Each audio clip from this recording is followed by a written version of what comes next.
यो बीपी राजमार्गको मुलकोट सडक खण्ड गाडीहरू यसरी कुदिरहेका छन्। यतिसम्म कुद्नु नहुने हो। हामी चाहिँ बाटो क्रस गर्दैछौँ। स्ट्यान्डहरू देख्यो भने हामीलाई चाहिँ हाँस्नेवाला छन्।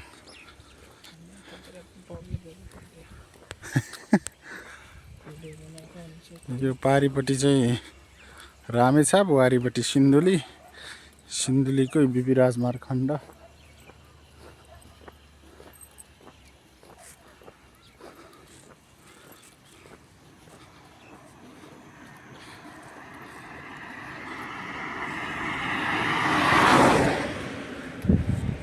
अगाडिको बाटो हेरिरहेछ, पछाडि ड्याङ्ग हामीलाई स्ट्राइक दियो भने आलु गोडिरहेका छन् गाई चरोले।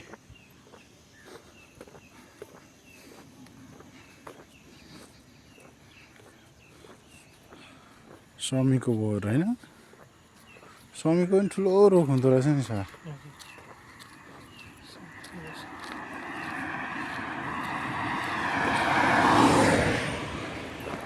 यो 1300 शताब्दीतिर बनेको यो स्वामीको रोग हो। खासमा चाहिँ गाई चरो हाम्रो भ्लग चाहिँ यहीँ टुङ्गाउँ।